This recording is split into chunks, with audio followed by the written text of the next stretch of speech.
नमस्कार दोस्तों, India news sports में आपका स्वागत है। मैं हूं गोपाल शर्मा। इंडियन वुमेन और बांग्लादेश वुमेन के बीच जो तीसरा ओडीआई मुकाबला था वो टाई के तौर पर समाप्त हुआ और सीरीज भी 1-1 से बराबरी पर खत्म हुई। लेकिन उसके बाद कप्तान हरमनप्रीत विवादों के घेरे में है और ऐसा माना जा रहा है कि आईसीसी उन पर कड़ा फैसला भी ले सकती है। दरअसल पूरा मामला क्या है, गुस्साई हुई हैं वो वहां के एम्पायर्स पर, बांग्लादेश में जो एम्पायरिंग हुई है उनसे वो नाखुश हैं और पूरी जो भड़ास है उन्होंने मैच के बाद बात करते हुए निकाली है। उन्होंने कहा पैथेटिक जिस तरीके से एम्पायरिंग हुई है और हम जब अगली बार आएंगे बांग्लादेश के टूर पर तो वहां हम इस फैसले के लिए एक तरीके से पहले से ही सचेत रहेंगे और हम एक्सपेक्टेड करते रहेंगे कि वहां पे ऐसे फैसले दिए जा सकते हैं और बिल्कुल हमारे लिए नयापन नहीं होगा जब हम दूसरी बार यहाँ पे टूर करने के लिए आने वाले हैं। दरअसल पूरा मामला क्या है आपको बता दूं कि पहले वो विकेट पे मारती हैं, विकेट पे बल्ला मारती है और वहां पे जाते टाइम कुछ क्राउड से भी पुलिंग वहां पे की जाती है, कुछ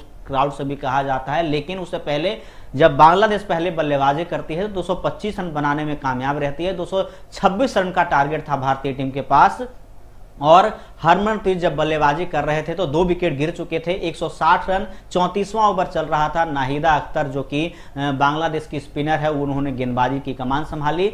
34वें ओवर की चौथी गेंद पर एलबीडब्ल्यू की अपील होती है और वहां हरमनप्रीत को एम्पायर द्वारा आउट दिया जाता है। लेकिन इसके बाद वो गुस्साती हैं और विकेट पर बल्ला मारती हुई चली जाती हैं और उसके बाद क्राउड से भी कुछ होता है, वहां पे बातचीत कुछ होती है, वहां पे भी उनको थम्स अप दिखाती हुई चली जाती हैं। लेकिन मैच के बाद एम्पायर्स के बारे में बोलते हुए नजर आते हैं कि एम्पायर बिल्कुल असाधारण मतलब एम्पायरिंग बिल्कुल असाधारण हुआ है और जिस तरीके से पैथेटिक एम्पायरिंग हुई है हम अगली बार जब आएंगे यहाँ पे तो इस फैसले से एक तरीके से सचेत होंगे कि यहाँ पे ऐसी एम्पायरिंग होती है लगातार। मतलब सीरीज में T20 हुआ पहले, वहां पे भी गलत एम्पायरिंग हुई थी और इस तरीके से बांग्लादेश में एम्पायरिंग को लेकर लगातार सवाल उठते रहते हैं, विवाद होते रहते हैं। साकिब अल हसन वाला विवाद आपको याद होगा, जब बॉलिंग करा रहे थे साकिब अल हसन, वहां पे बल्लेबाज को घरेलू टूर्नामेंट में आउट नहीं दिया जाता है तो वहां पे एम्पायर्स के ऊपर चिल्लाना या विकेटों पर पैर मारना ये वहां पे है। लेकिन जिस तरीके से हरमनप्रीत लगातार विवादों में रहती हैं और जिस तरीके से गुस्से के कारण वो विवाद में रहती है, वैसे ज्यादा नहीं रहती लेकिन गुस्से के कारण अपने विवाद में रहती है, गुस्सा एक्सप्रेस कर देती हैं ज्यादातर मैदान पर और यही देखने को मिला। यहाँ भी 14 रन बनाए 21 गेंदों पे 2 चौके की मदद से और 160 रन पर 2 विकेट भारतीय टीम था और 160 रन पर 3 विकेट वहां पे होती है हरमनप्रीत के रूप में। तीसरा विकेट भारतीय टीम का गिरता है।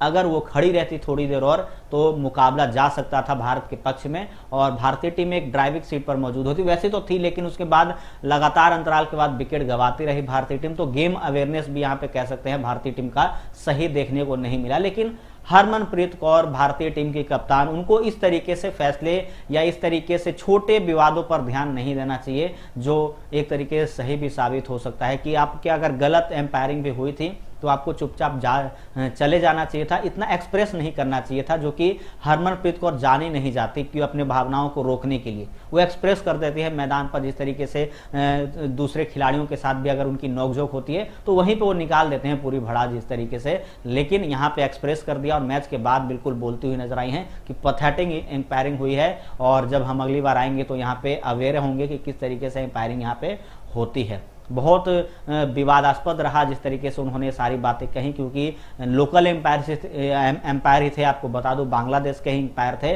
और जो 3 मैचों की ओडीआई सीरीज थी वो 2 जो मैच थे 1-1 से बराबरी पर था और तीसरा मुकाबला निर्णायक था, डिसाइडर था और वहां पे टाई होना यानी सीरीज 1-1 से बराबरी पर खत्म हुआ। बांग्लादेश के लिए बड़ी जीत कह सकते हैं कि वहां पे मुकाबला हार रही थी टीम और उसके बाद टाई पर खत्म करने में कामयाब रही। तो फिलहाल इस वीडियो में इतना ही। अगर आपको वीडियो पसंद आया है तो वीडियो को लाइक और चैनल को सब्सक्राइब जरूर कर लीजिएगा। धन्यवाद।